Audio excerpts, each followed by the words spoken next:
aqui de ser exaltado, glorificado, Pai. Te agradecemos por esta manhã, te agradecemos por este dia, Pai. Te agradecemos por este momento de louvor e adoração, te agradecemos pela sua presença.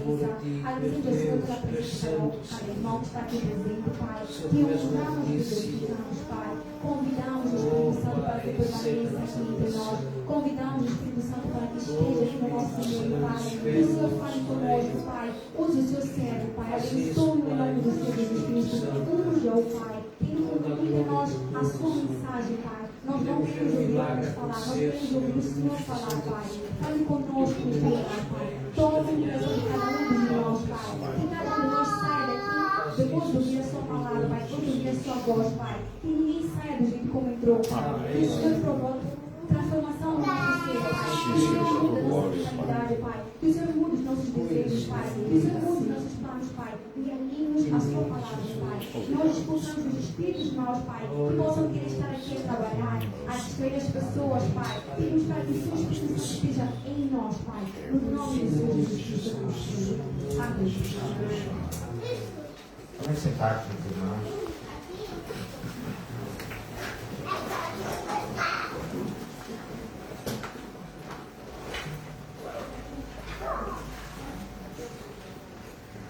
Nós já lemos a passagem inicial de João, no capítulo 4, e aqueles que têm Bíblias, eu gostaria que pudessem fazer uma marcação em Oseias e em 2 de Reis, no capítulo 17. Nós vamos abordar estas três passagens.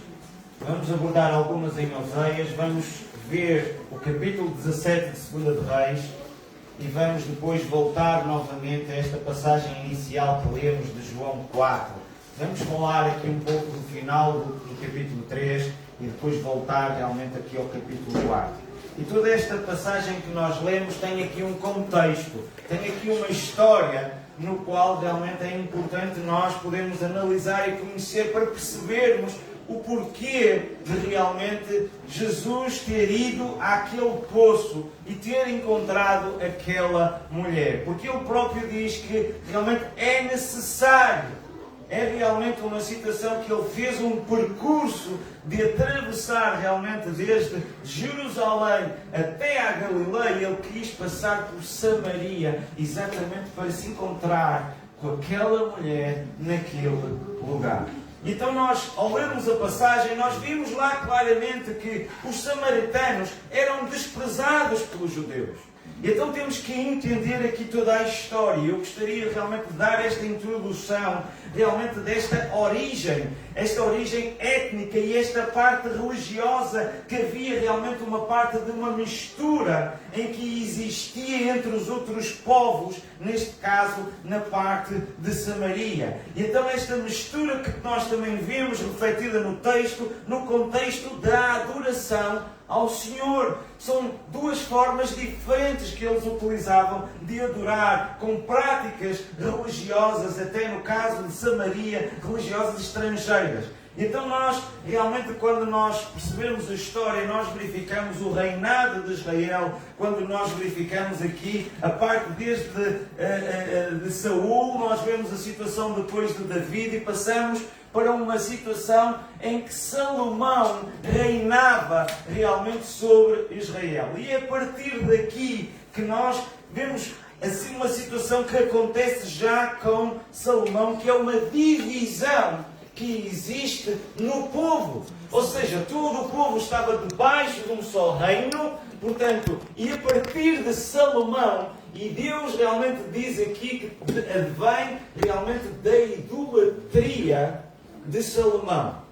Ou seja, no final dos seus dias, Salomão, uma pessoa extremamente sábia, uma pessoa que conhece realmente Deus, em que o demonstra realmente pelas suas passagens e pelos seus feitos, uma pessoa que temia o Senhor, no final dos seus dias, influenciado por mulheres, vem a adorar a outros deuses. E a partir desta idolatria, Deus fala por meio do profeta e diz que claramente que realmente o reino iria ser retirado. Mas por amor a David, não seria no tempo de Salomão, seria posteriormente. E então, nós o que vemos aqui é que no final desses dias, ele deixou-se levar e realmente Deus não lhe tira o reinado em vida, mas que daria ao seu servo Jeroboão. E é a partir daqui que Salomão, o que acontece é que vai atrás do servo para o matar. E automaticamente ele foge para o Egito. Claramente nós vemos aqui quase que uma situação parecida quando o Senhor Jesus Cristo, em Bebé, foi perseguido. Ouvimos um próximo reino que vinha aí e automaticamente nós vimos que foi perseguido e Jesus fugiu para o Egito. Mas o que acontece é que Deus disse que lhe daria a Jeroboão, mas que lhe daria apenas 10 partes. Ou seja, que vimos a conclusão final depois, que foram as 10 tribos. E então, depois da morte de Salomão, o que acontece? Jeroboão volta em cena, mas quem fica com o reinado é o filho de Salomão, Roboão, em que ele assume o reino. Mas uma das coisas em que Salomão realmente punha uma pressão sobre o povo de impostos, e o povo dizia: agora que Salomão se foi, falhou com o filho, agora liberta-nos deste jugo. E o que é que o filho fez?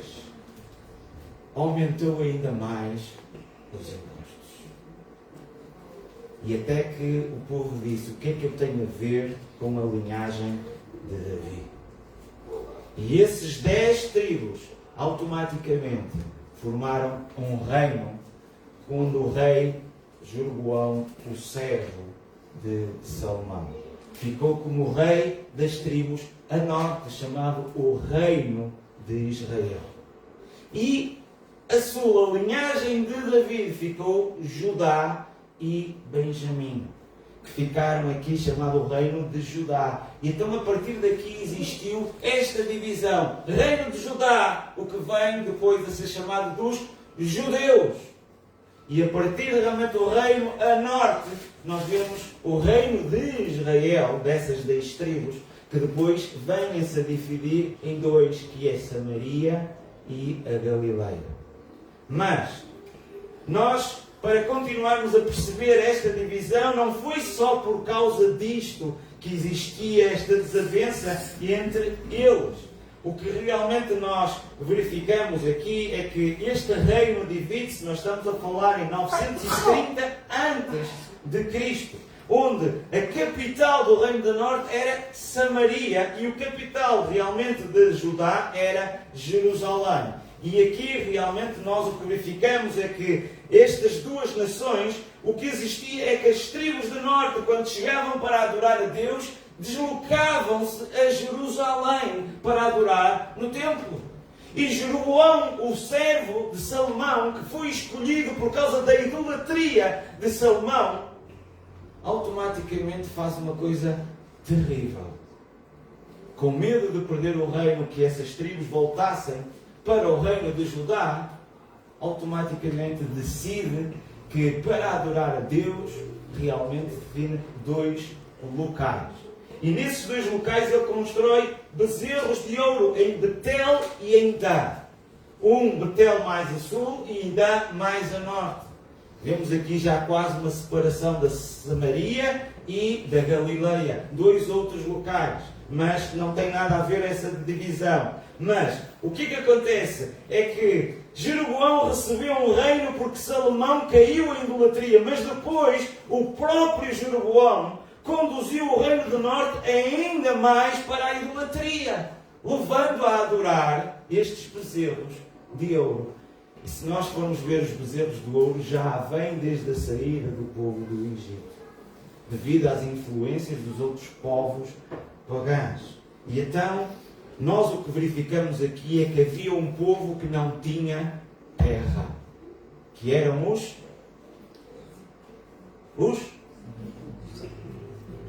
quem é que não tinha terra? Das tribos havia uma que não tinha terra, que ficou exclusiva para quê?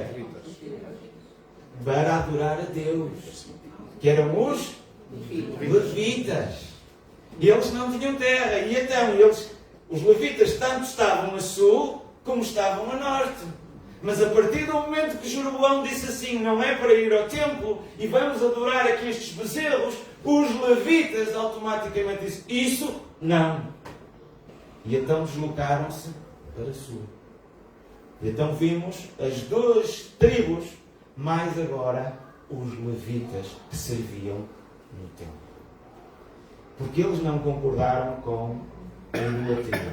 Então nós vimos um povo judeu em que manteve-se a servir a Deus e vimos uma outra nação de 10 tribos a adorar bezerros de ouro. Portanto, logo a partir daqui houve esta separação neste sentido. E os judeus consideravam-se mais puros, porque realmente adoravam o Deus verdadeiro, enquanto que os samaritanos adoravam outras coisas esquisitas. E então não havia esta mistura por causa disso. E aquilo que realmente nós verificamos é que Deus fez uma aliança e então existiu esta desobediência e Deus enviava profetas para os advertir. E estes profetas anunciavam claramente a queda de Samaria. Agora é aí que entra Oseias. Quando nós vemos Oseias, nós estamos a falar que Samaria manteve-se como reino durante 230 anos. Durante 230 anos dos diversos reis, automaticamente Deus foi usando profetas para alertar a idolatria do povo de Samaria. O mesmo aconteceu também em Judá. Mas eu queria me focar também aqui em Samaria.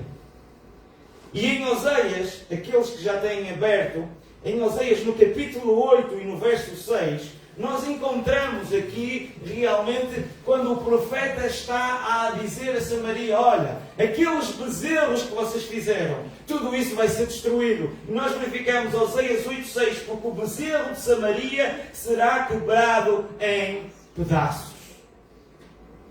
Estão a ver? Portanto, vemos aqui o profeta a dizer, olha, aquilo que vocês fizeram, isso vai ser destruído.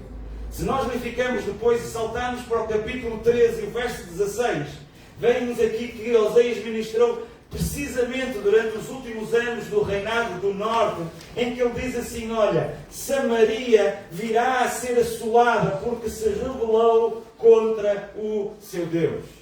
Por causa realmente de eles terem virado costas, automaticamente ele vem aqui o profeta a dizer assim, olha, vocês vão ser conquistados.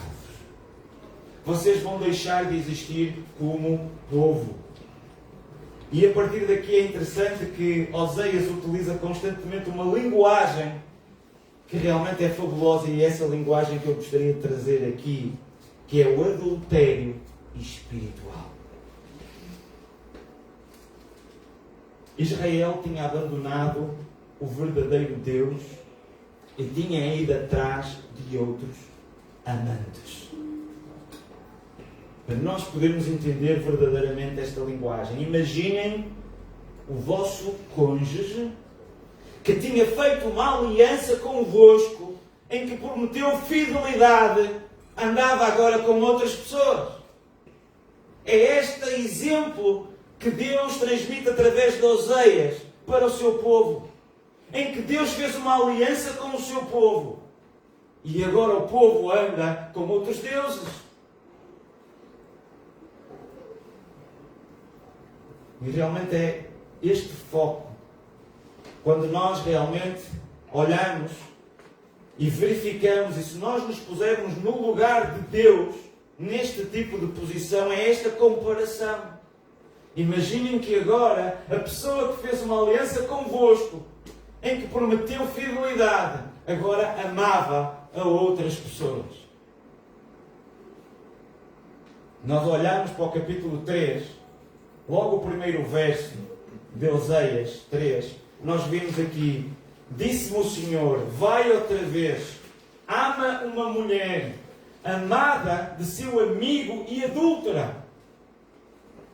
Reparem, uma mulher adúltera. E depois diz, como o Senhor ama os filhos de Israel, embora eles olhem para outros deuses. Israel estava-se a comportar como uma esposa infiel.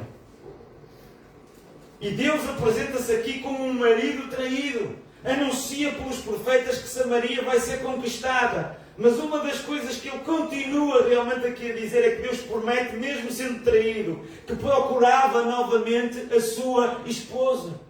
Que viria realmente à sua procura, mesmo ela sendo infiel. E esta infidelidade durou 230 anos, até que Samaria foi conquistada pelos assírios. Primeiramente, uns anos antes, a parte da Galileia, a parte norte, os assírios conquistaram. E depois foi a parte de todo o restante reinado, depois desse cerco que durou realmente muitos anos. Os assírios conquistaram realmente Samaria. Por isso, enquanto que o outro reino de Judá, apesar de também ter tido casos e também acontecer a mesma coisa posteriormente, ainda durou mais 130 anos. Mas todo o reino, aquelas 10 tribos a norte, a partir daqui foram conquistadas lá sim. E o que é que nós vemos? E agora voltamos para 2 Reis, no capítulo 17.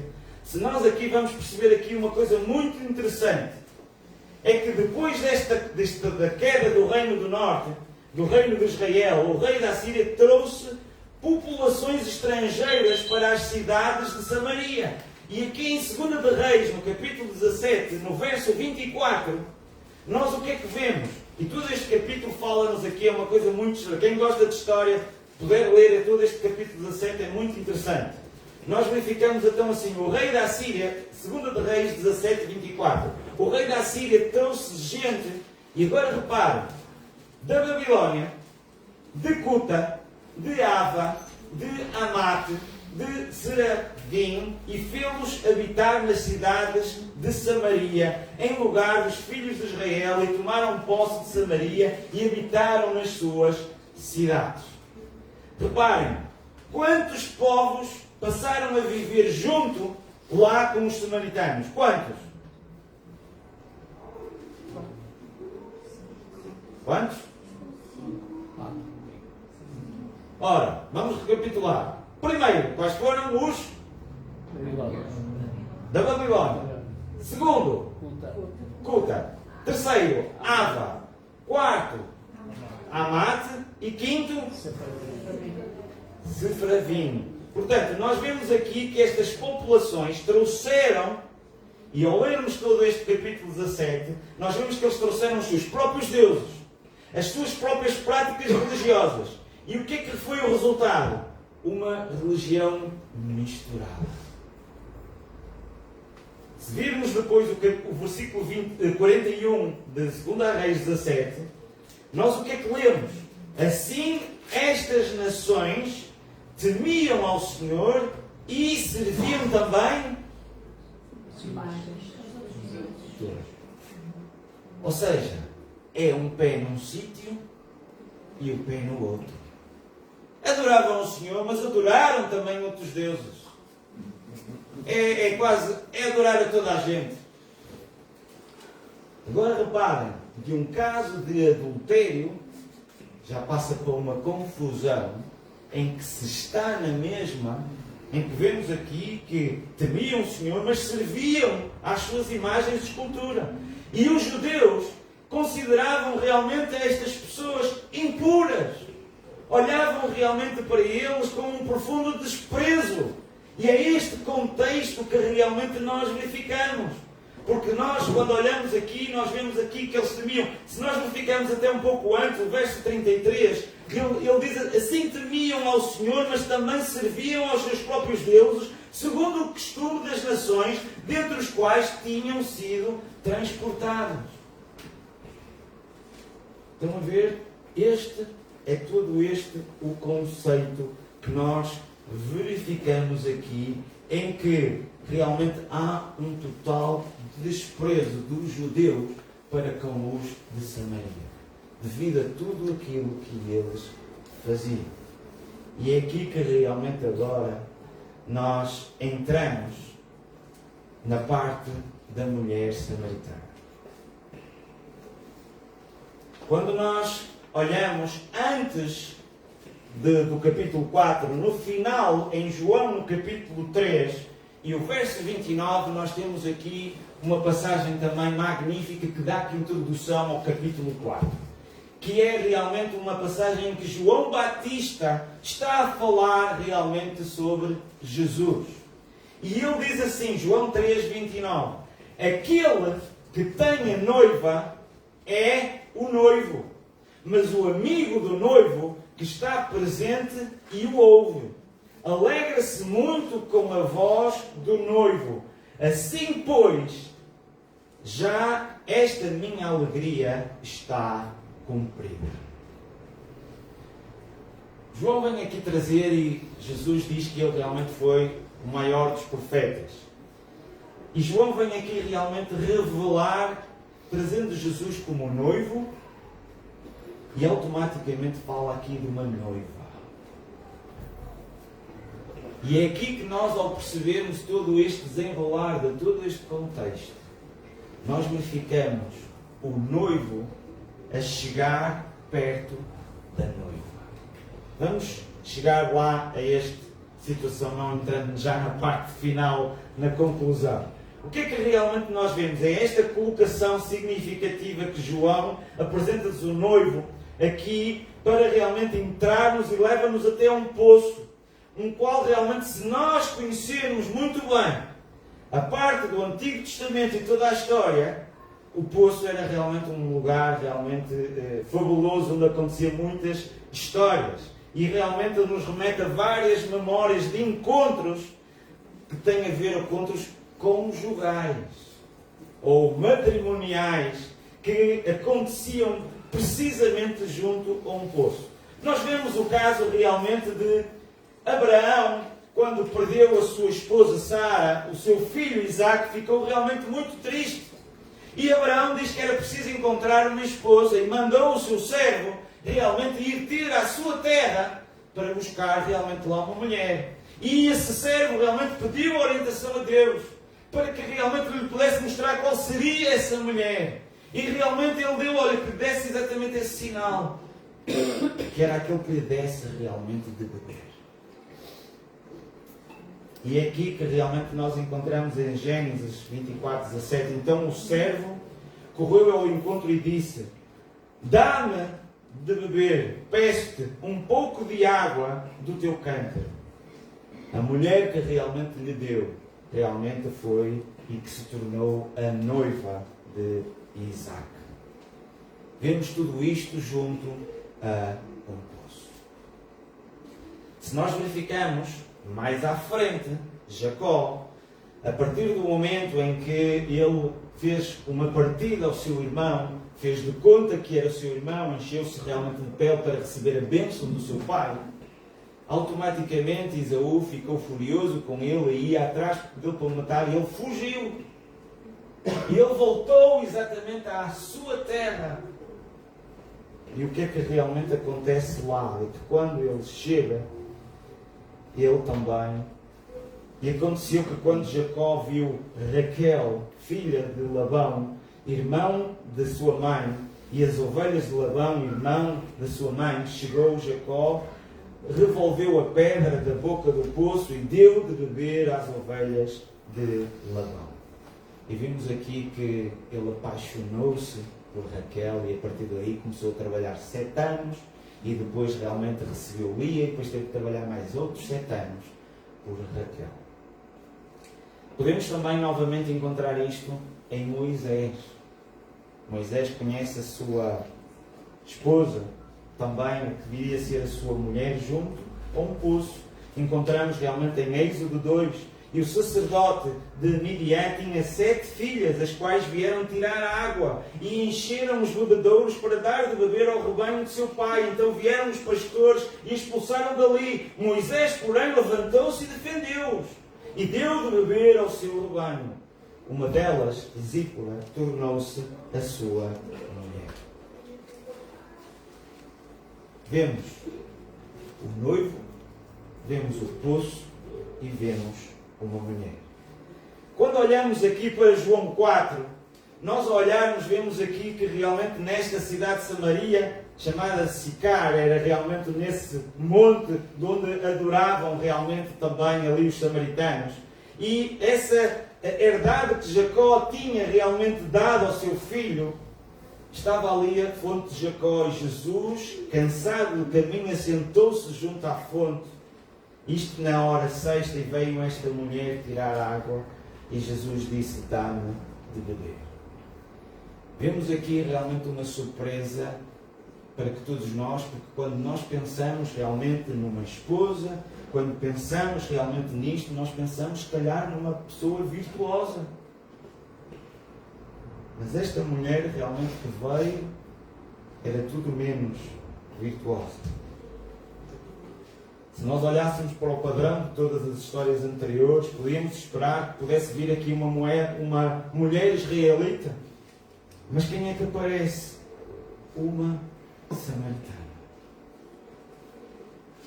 E à medida que nós vemos a conversa a progredir, nós descobrimos aqui uma situação da vida conjugal profundamente irregular. Para os judeus naquele tempo era difícil realmente poder existir. A candidata mais improvável teria sido aquela mulher. Mas Jesus diz que era necessário passar por ali. Era necessário ir com aquela mulher. É precisamente ela que o noivo espera junto ao poço. E a conversa chega a um ponto surpreendente da conversa em que Jesus disse: olha, vai e chama o teu marido. A mulher disse que não tem marido e Jesus disse: bem, dissestes bem que não tens marido porque tivestes 5 maridos. E agora o que tens não é teu marido. Isso dissestes com verdade. Se nós verificarmos realmente, vemos que Jesus tem este conhecimento sobrenatural da história desta mulher. Mas o que Jesus está aqui muitas vezes a tentar aqui dizer é: para esta mulher, quem é que tem o teu coração? A quem é que tu estás ligada? Onde está a tua fidelidade? Se nós olharmos e percebermos toda esta história e cruzarmos-la com 2 de Reis, nós encontramos 5 maridos e encontramos, quando lemos em 2 de Reis, quantos povos? 5 povos.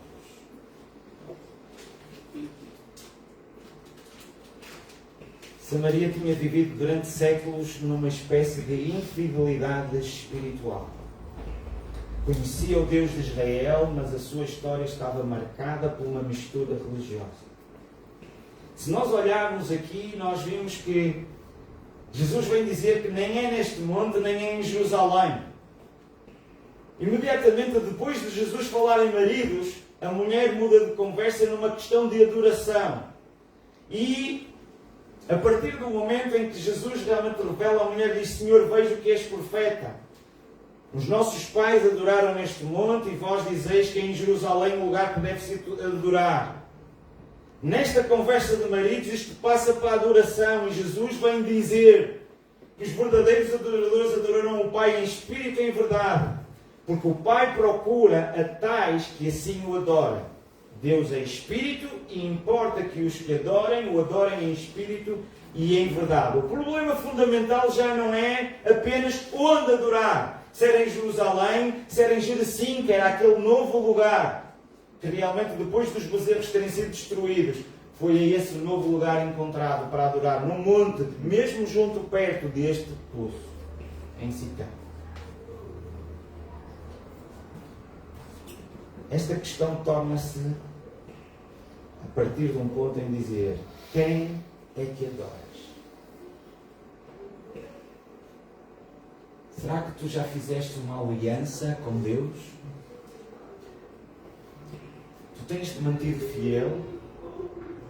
Ou realmente tens tido amantes? Em que a tua adoração realmente tem coisas deste mundo? Em que tu escolhes passar tempo com outras coisas e adoras realmente outras coisas deste mundo? Jesus vem dizer, é necessário passar por Samaria. E é esta realmente história que nós olhamos para aqui, em que a promessa que realmente nós vemos em Oseias, de apesar da mulher ser infiel, nós vemos que Deus continua de uma forma fiel atrás da sua esposa. E o que Deus está aqui a dizer-te, está a dizer-te claramente, a dizer assim, olha, eu estou aqui. A promessa que eu fiz, eu estou aqui disposto a amar-te. E tu? Jesus vem dizer, é necessário passar por Samaria. Jesus vai de uma forma deliberada ao encontro daquela mulher. Da mesma forma, Ele tem um propósito e de uma forma deliberada, Ele ainda hoje te fala contigo. O noivo vai à procura daquela que ninguém esperaria encontrar. O judeu aproxima-se da samaritana. O santo aproxima-se da pecadora. O Messias aproxima-se daquela que vive numa realidade marcada por vergonha, confusão religiosa e relações quebrantadas. Ele faz praticamente a mesma pergunta que encontramos no encontro de Rebeca junto ao poço. Dá-me de beber. Mas rapidamente nós descobrimos que aquele que pede água, afinal é aquele que tem a água viva para oferecer. Ele diz, se tu conheceres o dom de Deus, e quem é que diz dá-me de beber, tu lhe pedirias e ele te daria água viva. E nós verificamos, qualquer que beber desta água tornará a ter sede, mas aquele que beber da água que eu lhe der nunca terá sede, porque a água que eu lhe der se fará nele uma fonte de água que salta para a vida eterna. Ela tinha procurado satisfação em muitos outros lugares. 5 maridos. E agora num homem que nem era dela. Uma história nacional de uma religião misturada. Mas Jesus apresenta-se como aquele que pode finalmente satisfazer a sede, que nenhuma outra relação consegue satisfazer. E ele vem dizer uma frase também muito impactante. Toda esta passagem é o cumprimento de muitas profecias que nós podemos ver. Nós podemos ver a parábola realmente do filho pródigo, como vemos os judeus e os samaritanos. Nós, ao olharmos aqui, nós vemos que automaticamente, quando esta mulher pede realmente que lhe dê de beber, Jesus vem aqui se mostrar e ele diz, eu sou. Outra passagem que realmente nós tínhamos que falar novamente da história, da forma como se Deus se manifesta o seu nome, como o eu sou. Eu sou, eu que falo contigo. O noivo agora vem se revelar. E a mulher agora tem que se decidir o que fará com esta revelação. E realmente é algo belíssimo, porque o que nós vemos, deixou pois a mulher o seu cântaro, foi à cidade e disse àqueles homens, vinde e vide um homem que me disse tudo quanto tenho feito, porventura não é este o Cristo. A mulher que chegou ao poço sozinha, regressa à cidade como um testemunho de Cristo. Quando realmente Cristo entra na nossa vida, não há forma de nós ficarmos calados. E esta imagem espiritual, se aceitamos esta leitura tipológica, a história torna-se ainda mais poderosa. Jesus, o verdadeiro noivo. Samaria representava um povo com uma longa história de uma fidelidade dividida. A mulher em si carrega pessoalmente uma história de relações quebradas. Jesus encontra precisamente num poço, num lugar, quantas vezes no Antigo Testamento começa uma história de casamento. Mas desta vez não é um casamento físico. Trata-se do Messias que veio buscar um povo. O noivo que veio buscar a sua esposa. E este povo não era composto apenas por judeus. Era formado por judeus, por samaritanos, por gentios. Pessoas de todas as nações reconciliadas com Cristo. E é esta a surpresa desta mulher samaritana, encaixa desta forma belíssima na direção do Evangelho. A noiva do Messias não seria definida pela pureza ética, mas seria definida pela relação com o noivo. O final realmente da Bíblia nós encontramos precisamente esta imagem. Nós ao lermos em Apocalipse 19:7, nós vemos: regozijemo-nos e alegremos e demos-lhe glória, porque vindas são as bodas do Cordeiro e já a sua esposa se aprontou. A pergunta que fica aqui, e é uma pergunta profundamente pessoal, é: quem tem o teu coração? Porque não depende realmente da tua vida. Se a tua vida no passado realmente era uma vida indigna, se era uma vida realmente de insatisfações, não é isso que depende, mas depende do teu relacionamento com o noivo.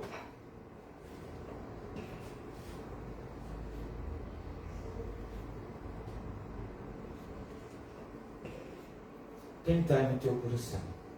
Jesus atravessa Samaria, senta-se junto ao poço, procura quem os outros evitam. Ele conhece todo o passado desta mulher e mesmo assim oferece-lhe água viva.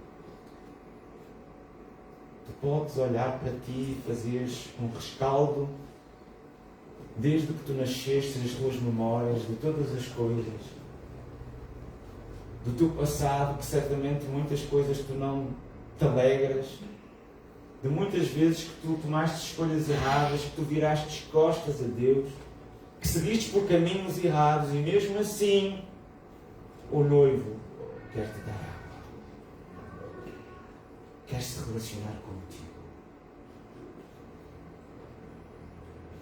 Por isso, Ele conhece tudo sobre a tua vida e Ele hoje te diz: eu sou eu que falo contigo. O verdadeiro noivo chegou. A pergunta é: o que é que tu vais fazer agora? Qual é a tua decisão?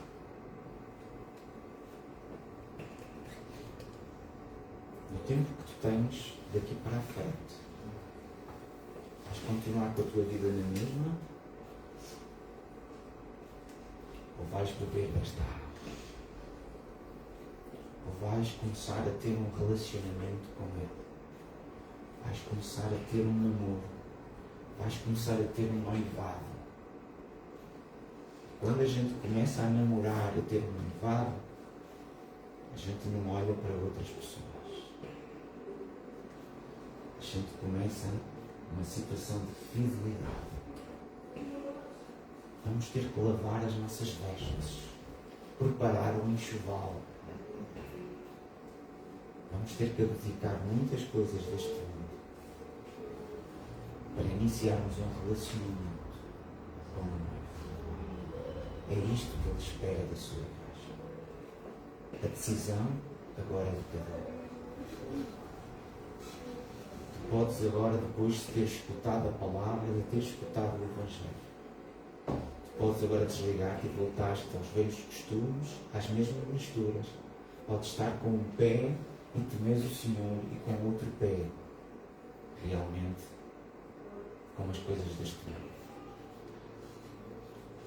E naquele dia o noivo vai dizer: eu não te conheço.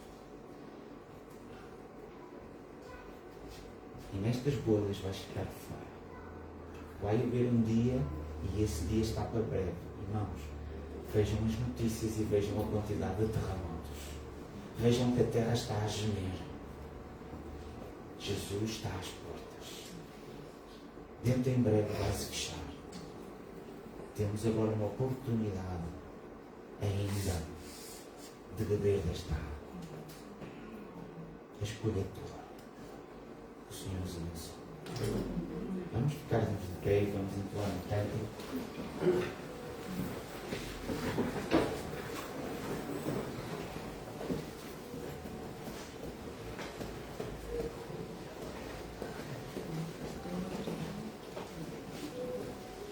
Mas diz eu, entrego a ti, Senhor meu Deus, que seja realmente este desejo, entregarmos nas mãos de Ele, podemos realmente termos uma fidelidade da forma como Ele tem sido fiel, que nós possamos abandonar os ídolos, abandonar a idolatria e realmente nos entregarmos na mão do Deus.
mas que Tu conheces o coração de cada um aqui, Senhor. E que possas realmente, com sinceridade e em espírito e em verdade, poder realmente sondar cada coração, cada pessoa aqui.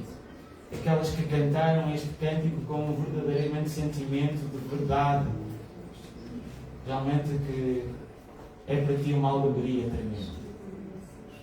Mas, Senhor, eu realmente Te peço por aqueles que ainda realmente não Te conhecem. Por aqueles que realmente cantaram por cantar. Por aqueles que não têm ainda um coração realmente entregue a Ti, Senhor. Que hoje seja o dia aceitável. Que hoje realmente haja alegria nos céus. Que haja realmente este encontro realmente com o noivo. Desta maneira eu Te peço, se existe aqui alguém que ainda não Te conhece, Espírito Santo, que possas convencer, possas trabalhar e que haja hoje uma decisão, um pacto solene, uma aliança para contigo. Por isso, realmente, nós Te agradecemos pela Tua palavra, porque apesar de sermos infiéis, Tu nos amaste e Tu fostes fiel para connosco. Obrigado pelo Teu amor. E obrigado agora pela certeza e pela esperança que um dia nós temos. E um dia nos sentarmos naquela mesa às bodas do Cordeiro.